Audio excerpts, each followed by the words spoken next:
வணக்கம். தாய் டிவியின் பிரதான செய்திகளுடன் இணைந்திருக்கும் நான் ரோஷானி மனோரஞ்சன். முதலில் தலைப்புச் செய்திகள்.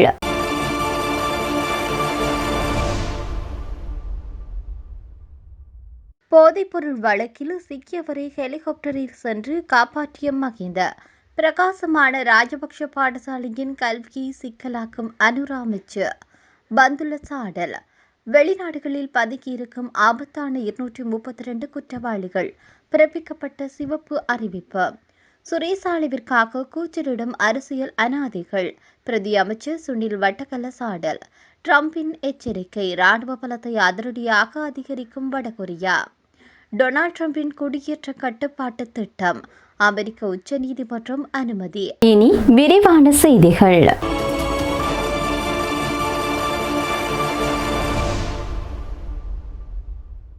நாடாளுமன்றத்தில் நேற்றைய தினம் உரையாற்றிய பிரதி அமைச்சரான மஹிந்த ஜெயசிங்க, முன்னாள் ஜனாதிபதி மஹிந்த ராஜபக்ஷ மற்றும் நாடாளுமன்ற உறுப்பினரான நாமல் ராஜபக்ஷவை இலக்கு வைத்து போதைப்பொருள் கடத்தல் தொடர்பில் சில குற்றச்சாட்டுகளை முன்வைத்திருக்கின்றார். தனது உரையின் போது நாமல் ராஜபக்ஷ நாடாளுமன்றத்தில் இல்லாததை குறிப்பிட்ட அவர், கிறிஸ் வழக்கு தொடர்பாக நீதிமன்றத்தில் முன்னிலையாக சென்றிருந்ததாகவும், போதைப்பொருள் கடத்தலின் ஹாட்ஃபாதர்களில் தற்போதைய வாரிசு நாமல் ராஜபக்ஷ எனவும் தெரிவித்தார். மேலும் போதைப்பொருள் கடத்தல்களுக்கு அரசியல்களுக்கும் தொடர்பில்லை என்று சிலர் கூறுவதை மறுத்திருக்கக்கூடிய அவர், கடந்த காலத்தில் இடம்பெற்றதாக தாம் கூறிய சில சம்பவங்களையும் மேற்கோள் காட்டி தன்னுடைய கருத்தை விளக்கினார். அதேவேளை அரசாங்கத்திற்கு எதிராக முன்னிலைப்படுத்தப்பட்ட விமர்சனங்கள் மற்றும் அறிவுறுத்தல்கள் குறித்தும் கருத்து வெளியிட்ட மஹிந்த ஜெயசிங்க, இதனால் தான் எல்லோரும் இன்று கவலைப்படுகின்றனர். இது 1-2 பேர் சம்பந்தப்பட்டது அல்ல. இந்த போதைப் பொருள் அரசியல் இப்போது ஒன்றோடொன்று தொடர்புடையதாகிவிட்டது. தொடர்பு இல்லாததால் தான் இப்படி ஆகிறதா நான் அச்சமின்றி சொல்கின்றேன்.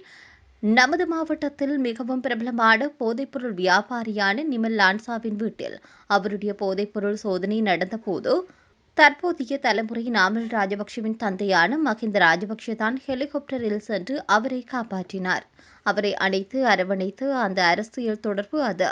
அவரின்று இங்கே இருந்திருந்தால் நன்றாக இருந்திருக்கும். போதைப்பொருள் கடத்தலின் கோட்ஃபாதரின் தற்போதைய தொடர்பு என்று இந்த சபையில் இருந்திருந்தால் நன்றாக இருந்திருக்கும். அவர் சபாநாயகர் பட்டியலில் இருக்கிறாரா என்று கூட நான் சரிபார்த்தேன். ஆனால் யார் இந்த நாமல் ராஜபக்ஷ?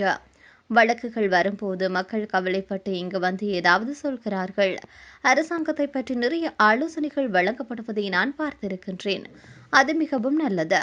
அந்த ஆலோசனைகளுக்கும் அறிவுரைகளுக்கும் நன்றி. ஆனால் கனவான்களே, நாம் இன்னும் இதே நிலையில் தான் இருக்கின்றோம் என்று தெரிவித்தார்.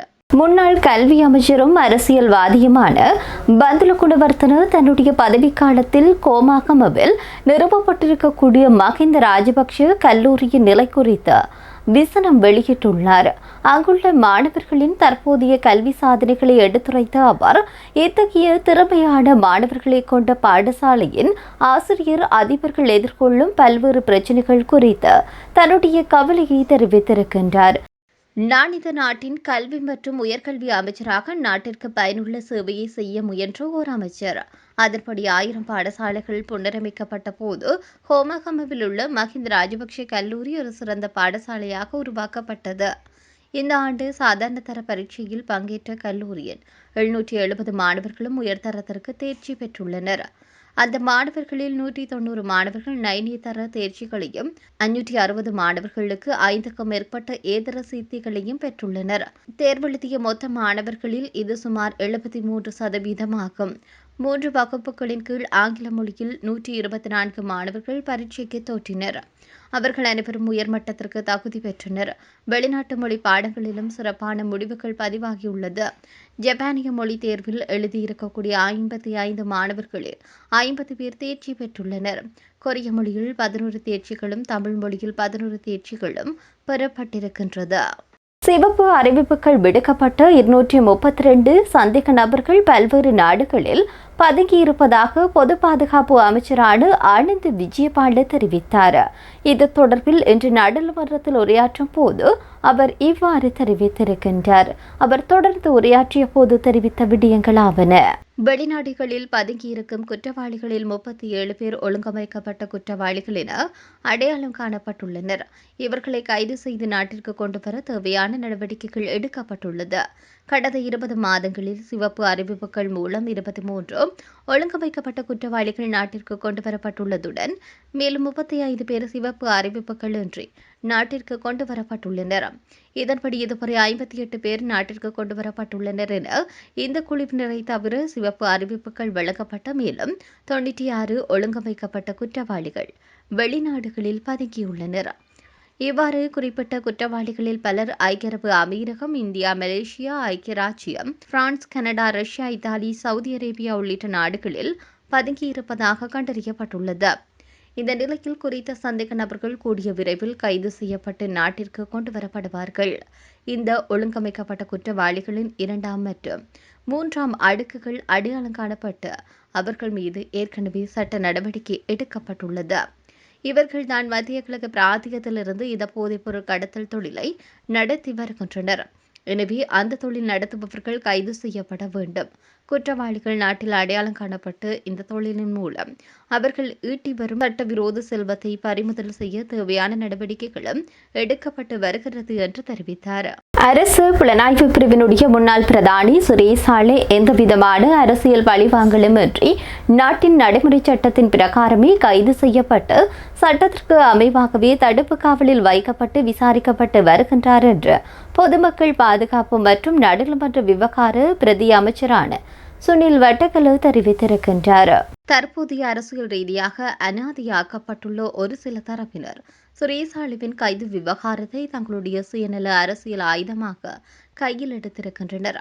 அவர்கள் சாலைவுக்காக நாடாளுமன்றத்திற்கு உள்ளேயும் வெளியேயும் குரல் கொடுக்கும் விசித்திரமான செயல்பாடுகள் சாலை மீது சுமத்தப்பட்டுள்ள பாரிய குற்றச்சாட்டுகளை மக்கள் மத்தியில் மேலும் வலுப்படுத்துவதாகவே அமைந்துள்ளன என்று சுட்டிக்காட்டினார். நாடாளுமன்றத்தில் நேற்று நடைபெற்ற நாட்டின் போதைப்பொருள் அச்சுறுத்தலினை எதிர்த்து போராடுதல் தொடர்பான சபை ஒத்திவைப்பு வேளை விவகாரத்தில் கலந்து கொண்டு உரையாற்றும் போது பிரதி அமைச்சர் இதனை கூறினார். அங்கு மேலும் அவர் உரையாற்றியதாவது: நாட்டின் போதைப்பொருள் அரக்கனை ஒழிப்பதாக எமது அரசு மிகவும் கடுமையான மற்றும் தீர்க்கமான உத்திகளை கையாண்டு வருகிறது. இதன் முதற்கட்டமாக கடந்த ஆட்சிக் காலத்தில் முன்னாள் அமைச்சர் சரத் பொன்சேகா வசித்து வந்த கொழும்பில் இருக்கக்கூடிய உத்தியோகபூர்வ இல்லம் தற்போது போதைப்பொருள் பாவனைக்கு எதிராக தேசிய நடவடிக்கைகளை ஒருங்கிணைத்து முன்னெடுக்கப்படும் விசேட உயர் மையமாக மாற்றியமைக்கப்பட்டுள்ளது. அதேபோன்று முன்னாள் ராஜாங்க அமைச்சர் செகான் சேமசிங்க வசித்த உத்தியோகபூர்வ இல்லமானது குற்றப்புலனாய்வு திணைக்களத்தின் விசேட புலனாய்வு செயற்பாடுகளுக்காக முழுமையாக பொறுப்பளிக்கப்பட்டுள்ளது. அத்துடன் நாட்டின் பல வருடங்களாக தேங்கி கிடக்கும் முக்கிய போதைப்பொருள் மற்றும் ஊழல் வழக்கு விசாரணைகளை துரிதப்படுத்துவதற்காக இத்தகைய அரசு உத்தியோகபூர்வ இல்லங்களினுள்ளேயே விசேட நீதிமன்ற கட்டமைப்புகளை அமைப்பதற்கு அரசு நடவடிக்கை எடுத்துள்ளது. அரசு சட்டத்தின் பிரகாரம் தராதரமின்றி உரிய குற்றவாளிகளுக்கு எதிராக தார்மீக நடவடிக்கைகளை மேற்கொள்ளும் போதும் அதனை தங்களது குற்றங்களை மறைப்பதற்காக அரசியல் பழிவாங்கல் என்று எதிர்க்கட்சிகள் கூச்சலிடுகின்றார்கள். தற்போதைய புதிய அரசு ஒருபோதும் அரசியல் பழிவாங்கலை முன்னெடுக்காது. கடந்த 2010ஆம் ஆண்டு ஜனாதிபதி தேர்தலை தொடர்ந்து எதிர்க்கட்சி பொது வேட்பாளராக போட்டியிட்டார் என்ற ஒரே காரணத்திற்காக முன்னாள் ராணுவ தளபதி சரத் பொன்சேகாவை அன்றைய ஜனாதிபதி மஹிந்த ராஜபக்ஷ ராணுவ நீதிமன்றத்தின் ஊடாக சிறையில் அடைத்து பழிவாங்கினார். அது மட்டுமன்றி ராஜபக்ஷ குடும்பத்தின் தேவைகளுக்கு ஏற்ப தீர்ப்பளிக்க மறுத்த காரணத்தினால் முன்னாள் பிரதமர் நீதியரசர் சிராணி பண்டாரநாயக்கவை அரசியலமைப்புக்கு முரணான வகையில் பதவியிலிருந்து தூக்கினார்கள். இதுதான் அப்பட்டமான அரசியல் பழிவாங்கலாகும். ஆனால் இன்று அரசு புலனாய்வு பிரிவின் முன்னாள் பிரதானி சுரேஷ் சாலேவிற்கு எதிராக கிடைத்துள்ள அசைக்க முடியாத மற்றும் சான்றுகள் அடிப்படையில் அவர் சட்டபூர்வமாக கைது செய்யப்பட்டுள்ளார். சட்டம் தன் கடமைகளை செய்யும் போது அதற்கு குறுக்கே நின்று யாரும் தப்பிக்க முடியாது என்று குறிப்பிட்டார்.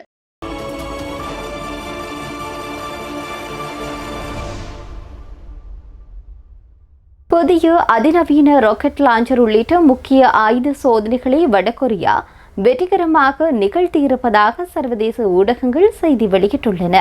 இந்த சோதனை சர்வதேச அளவில் பரபரப்பை ஏற்படுத்தியிருப்பதாக தகவல் தெரிவிக்கின்றன. முக்கிய ஆயுத சோதனைகளை வடகொரிய ஜனாதிபதி கிம் ஜாங் உன் நேரில் சென்று பார்வையிட்டுள்ளார். அமெரிக்கா மற்றும் ஈரான் இடையான போர் பதற்றம் சற்று தணிந்திருந்தாலும் இன்னமும் ஒரு சுமூகமற்ற சூழலை நிலவி வருகிறது. இந்த நிலையில் அமெரிக்க ஜனாதிபதி டொனால்ட் ட்ரம்ப் அடுத்த இலக்கு வடகொரியா தான் என குறிப்பிட்டதை தொடர்ந்து வடகொரியா தன்னுடைய ராணுவ கட்டமைப்புகளை பலப்படுத்தும் பணிகளில் தீவிரமாக ஈடுபட்டு வருகிறது. இதன் ஒரு பகுதியாக வடகொரியா அண்மையில் சோகியோன் என்ற 5000 தொன் எடையுள்ள அதிநவீன போர்க்கப்பலை தனது கடற்படையில் இணைத்தது. இதுகுறித்து வடகொரிய ஜனாதிபதி கூறுகின்ற போது, எங்களது நீண்ட தூர தாக்குதல் திறன் கொண்ட ஆயுதங்கள் அனைத்தும் அதிநவீன மேம்படுத்தப்பட்டவையாக மாற்றப்பட்டிருப்பதை விரைவில் எங்கள் எதிரிகள் அறியச் செய்வோம் என தெரிவித்துள்ளமை குறிப்பிடத்தக்கது.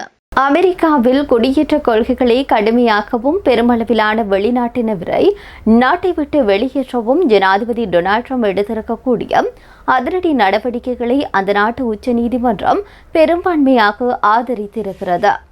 6-3 என்ற கணக்கில் பழமைவாத நீதிபதிகள் பெரும்பான்மையை கொண்ட அமெரிக்க உச்ச நீதிமன்றம் இந்த வாரம் ட்ரம்ப் நிர்வாகத்திற்கு சாதகமாக 3 முக்கிய தீர்ப்புகளை வழங்கியுள்ளமை குறிப்பிடத்தக்கது. இதன் மூலம் அமெரிக்காவின் சட்டப்பூர்வமாக வசிப்பவர்கள் உட்பட பலரை எளிதாக நாடு கடத்தவும் அல்லது நாட்டிற்குள் நுழைவதை தடுக்கவும் ட்ரம்ப் நிர்வாகத்திற்கு வழிவகை செய்யப்பட்டுள்ளது. இந்த தீர்ப்பு ட்ரம்பினுடைய குடியேற்ற எதிர்ப்பு நிகழ்ச்சி நிரலுக்கு கிடைத்த பெரும் வெற்றியாக பார்க்கப்படுகிறது. நீதிமன்றத்தின் புதிய உத்தரவின்படி போர் மற்றும் இயற்கை பேரிடரால் பாதிக்கப்பட்ட ஹைட்டி மற்றும் சிறிய நாடுகளைச் சேர்ந்த புலம்பெயர்ந்தோர்களுக்கான தற்காலிக பாதுகாப்பு அந்தஸ்தை ட்ரம்ப் நிர்வாகம் ரத்து செய்ய அனுமதி வழங்கப்பட்டுள்ளது. மேலும் அமெரிக்கா மெக்சிகோ எல்லையில் அகதிகள் நுழைவதை தடுக்கும் மீட்டரிங் கொள்கைகளை மீண்டும் செயல்படுத்தவும் வெளிநாடுகளுக்கு சென்று திரும்பும் கிரீன் கார்டு வைத்திருக்கக்கூடிய சட்டப்பூர்வ குடியிருப்பாளர்கள் ஏதேனும் குற்றம் செய்திருந்தால் அவர்களை போதிய ஆதாரங்களின்றி எல்லையிலேயே திருப்பி அனுப்பவும் அதிகாரிகளுக்கு அனுமதி கிடைத்துள்ளது. மனித உரிமை ஆர்வலர்கள் இந்த தீர்ப்புகளை கடுமையாக விமர்சித்து வரும் வேளையில் நாட்டின் பாதுகாப்பை உறுதி செய்ய இவை அவசியமானவை என்று ட்ரம்ப் நிர்வாகத்தின் உள்துறை பாதுகாப்பு அமைச்சகம் தெரிவித்தது. அதே நேரம் அமெரிக்க மண்ணில் பிறக்கும் குழந்தைகளுக்கு வழங்கப்படும் பிறப்புரிமை குடியுரிமையை ரத்து செய்ய ட்ரம்ப் பிறப்பித்த உத்தரவு மீதான முக்கிய தீர்ப்பு அடுத்த வாரம் வெளியாகலாம் என எதிர்பார்க்கப்படுகிறது. இத்துடன் தாய் டிவியின் பிரதான செய்திகள் நிறைவடைகின்றன. நன்றி.